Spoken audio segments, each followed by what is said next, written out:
Yves Saint Laurent, even when he was a young adolescent, 12, 13, 14 years old, he was creating productions or theater productions. He built a small little theater in cardboard, and his audience were his two sisters.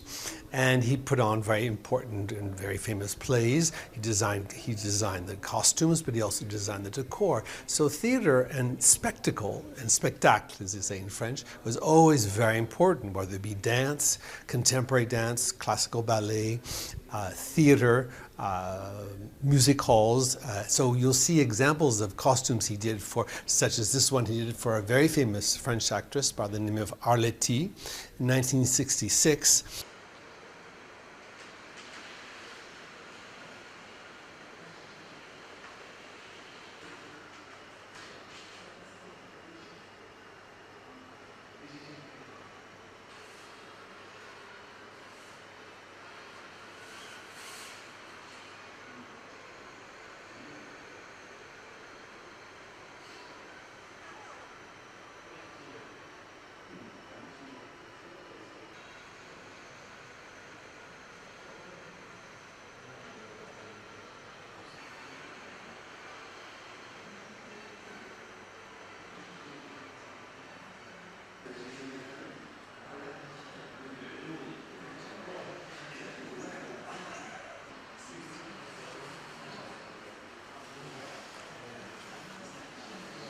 En 1950, qu'il découvre le monde du spectacle avec une représentation de l'école des femmes à Oran, là où il vivait, dans la mise en scène de Louis Jouvet, dans les décors et costumes de Christian Bérard. Et ça va vraiment être des petits éléments qui vont créer ensuite toute la suite de son art pour la scène et de ses collaborations. C'est-à-dire qu'ensuite, il va beaucoup travailler en s'inspirant du travail de Christian Bérard. Et donc, le spectateur évolue.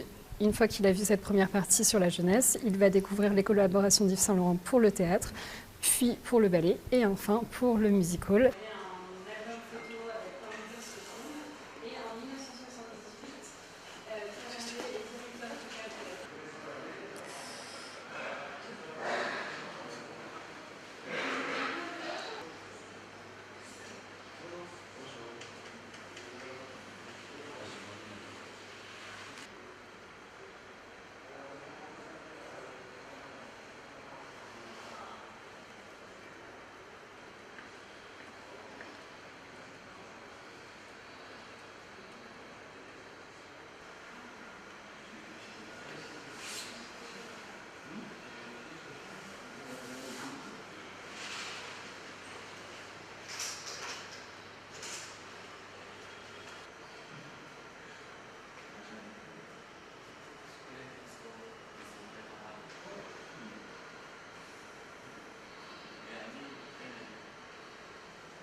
Le mariage de Figaro est sans doute la pièce la plus importante pour la carrière d'Yves Saint Laurent, parce que c'est la première fois qu'il a pu travailler pour le théâtre. Il avait travaillé pour le ballet auparavant, mais là c'est la compagnie Renaud Barrault, qui est quand même la plus importante compagnie théâtrale de France, qui lui demande ça, et pour lui c'est une grande joie et un honneur.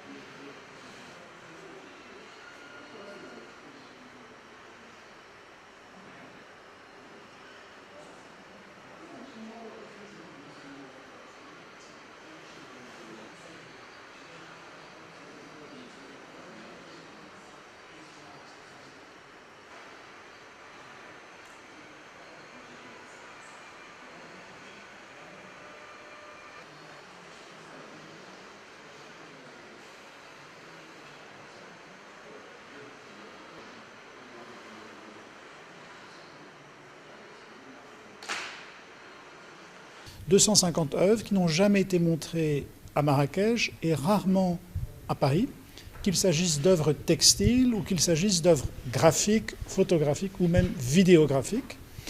Il y a eu une première exposition en décembre 2024 d'une petite sélection, une cinquantaine de dessins à Rome. Et c'est un peu le chapitre 2 que l'on présente ici, plus large, dans une première puis une deuxième rotation dans la deuxième moitié de l'année 2026.